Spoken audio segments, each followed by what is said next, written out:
Hey guys, what's up? So today I just really wanted to share one of my stories about playing with the Ouija board, and this is one of many reasons why I will never touch a Ouija board again and why I don't think it's meant to really be a toy. Even though they sell it as a toy in the stores, it's really not something that you should just play around with. So when I was just a kid, I was probably, I don't know, I think I was 11 or 12.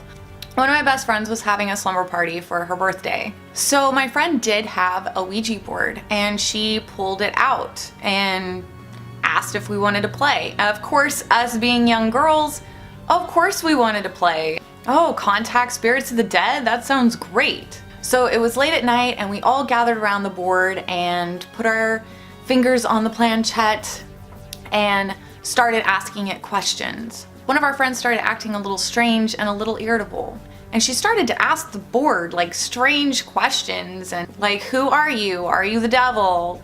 Things like that you probably really shouldn't be doing, because that would be considered kind of like provoking the board, provoking whatever is controlling the board.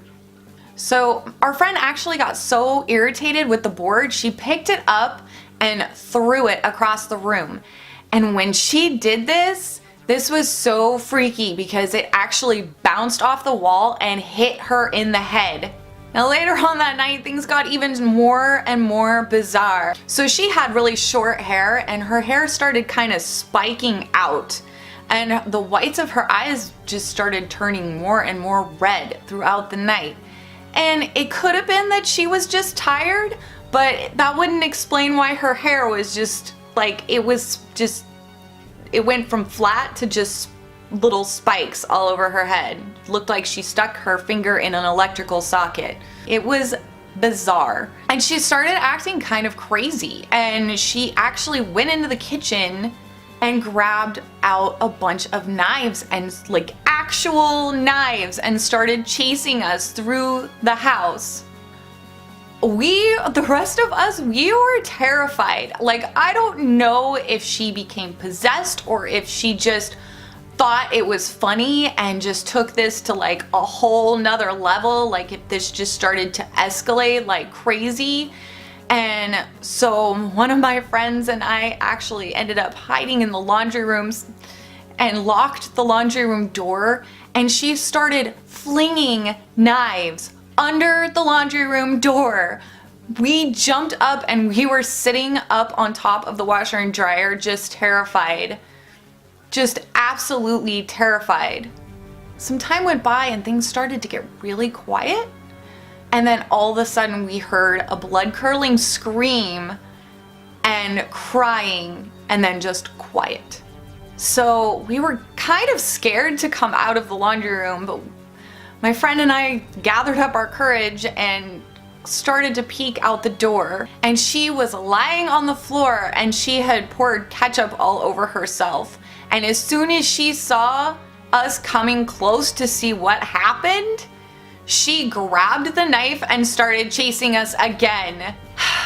This went on all night long until the sun came up. We were just freaked out and terrified. And then the next morning, it was like nothing happened with her. She didn't remember any of it and she acted like nothing had happened and everything was fine and she was totally normal and it was just a normal run-of-the-mill day, and she couldn't remember chasing us with knives. She couldn't remember any of that. And like, one of us could have actually really gotten hurt, and we're probably all really lucky we didn't, because I mean, she was playing with like steak knives. This is not like butter knives that she was throwing under the door. These were not butter knives that she was running around in the house with.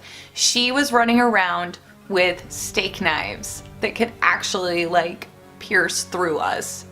And it was just a really, really scary, scary night and a scary experience that I never ever really, like, anytime I see a Ouija board out in someone's house, it's just like, I don't want to even be around it. Like, I still, to this day, I don't know if she just thought she would play the ultimate prank and act like she was possessed and go crazy all night. To carry that on all night long, it just, I don't know, you guys. That was probably one of the craziest experiences I've ever had when playing with a Ouija board. It was a really crazy experience. And so if you are gonna play with a Ouija board, like, please use caution and just kind of, you hear all these crazy stories of people's experiences all over the internet, and I haven't seen one yet that was like a positive experience. Like, oh, I played the Ouija board and I spoke to my grandmother and everything was fine. Oh no, it's like I played with the Ouija board and I thought I was talking to my grandmother, and then all of a sudden there was demons in my house and we had to get an exorcism. It just never seems to end well. I mean, look at the movie The Exorcist, where Reagan starts out playing with the Ouija board and then talking to Captain Howdy, and then next thing you know, she's got her head spinning around in circles and she's vomiting pea soup everywhere. So I hope you enjoyed my story today. If you've had any kind of crazy experiences with playing the Ouija board, please post it in the comments below. I love hearing other people's experiences with all things paranormal, and I'm sure I am not alone. So that's all for today's video. If you enjoyed it, please hit that like button and subscribe to my channel where I post new videos every week. Thanks for watching. Bye!